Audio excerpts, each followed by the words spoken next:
Welcome in, belly up, have a seat, and grab a drink as we talk some Wingman fantasy football.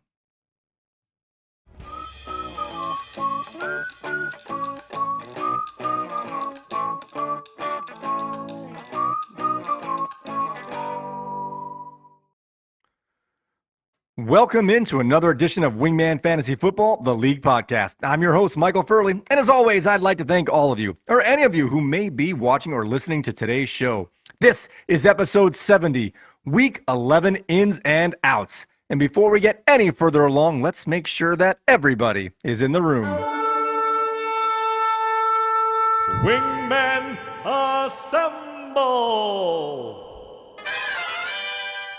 All right, now that everyone is here, I apologize. This one might come out a little late today as I've had major computer issues having to reinstall Windows this morning. Very upsetting.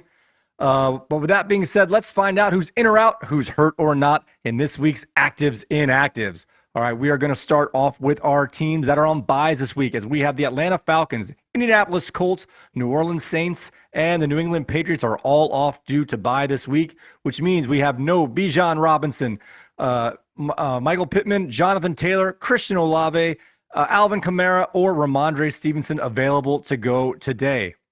All right, let's check in on our IR list.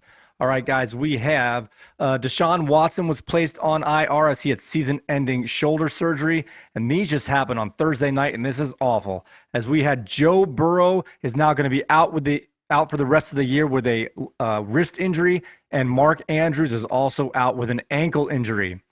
As for players that are on IR and hoping to return sometime in the near future, we have Josh Palmer is down to 2 games left before he's able to return. Darren Waller and Tyrod Taylor also down to 2 weeks before they're eligible to return.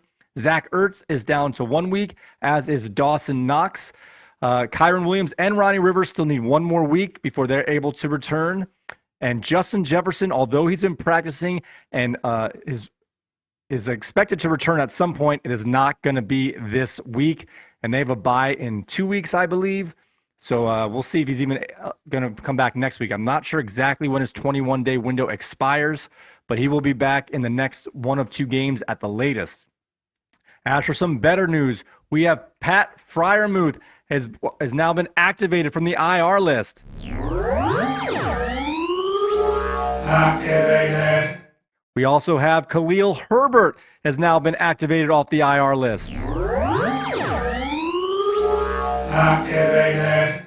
And the biggest player of the day and put right into his starting lineup for Waddle away, Devon the Man Achan is back and activated from the IR list.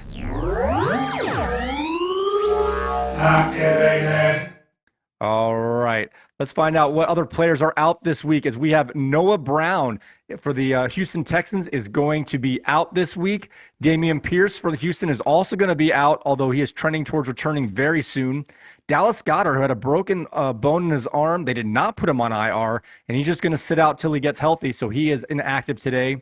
Amari DeMarcado from the Arizona Cardinals is also out today. I didn't see for sure, but I'm assuming Zay Jones is out. That one you have to double check. Like I said before, Justin Jefferson is out today.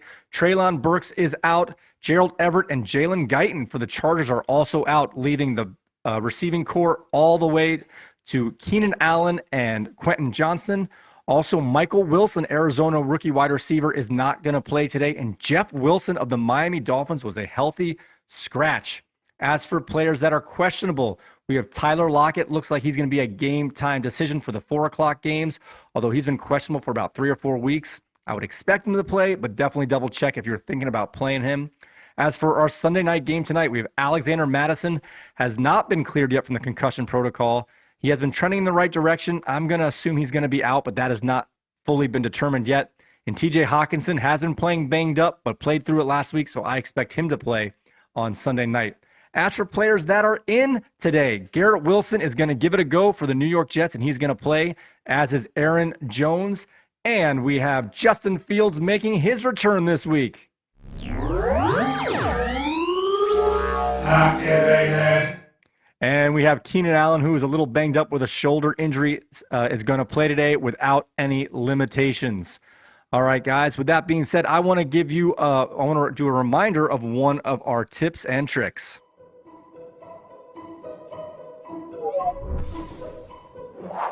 Tips and tricks. or quirks for jerks. All right, this happened to me last week, and I was able to take advantage, although not fully. So remember, if you have players that are deemed out, and you put them in your IR spot, and there's someone else on your team that's not in the IR spot that you would consider dropping, if you make a waiver claim, even for $0, just make a waiver claim for that player you're willing to drop while your player has the O designation, your waiver will go through, even if they become questionable as on Monday or Tuesday. For example, I had Nico Collins. I put him in my IR list when he was out last week.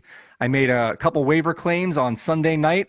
He was questionable on Monday or Tuesday because I went to make another claim and I couldn't do it because he switched from out to questionable. But I did have my two other ones locked in for the Noah Brown and Miami Dolphins pickup. And even when he's questionable, you can go back and edit the money that you want to pay for it, or you can even cancel if you change your mind.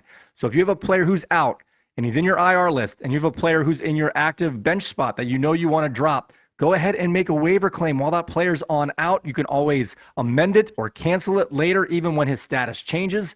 That's a huge tip or trick. I was able to make a pickup this week with a player questionable in my IR spot. It's just a quirk for the league, so take advantage of it. I'm not gonna check on who's went from out to questionable from Sunday to Tuesday. Just too much. So with that being said there, guys, I also want to say thank you. We have our 4th subscriber to our YouTube channel. I don't know who you are because your subscriptions are not public, and that's fine. But we did get a 25% bump in our subscriber list there. So thank you so much.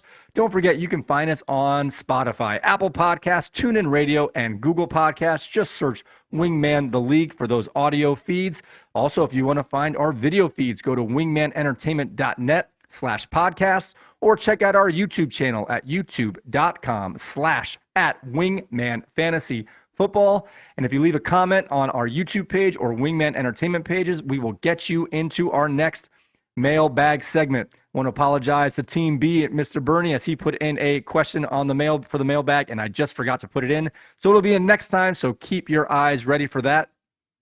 Also, a programming note. I'm not positive yet, but I'm considering about just doing one episode next week, maybe dropping that on Thanksgiving morning and have a double episode with our rewind and our preview. So keep that in mind. We might have one longer episode instead of 2 shorter ones for the Thanksgiving week.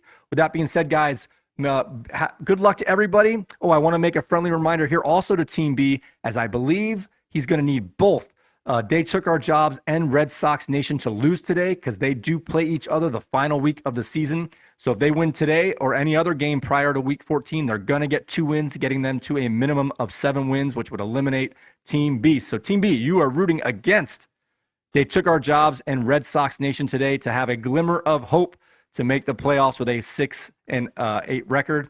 So with that being said, guys, may your glasses be full, your mugs stay frosty, and we will see you next time.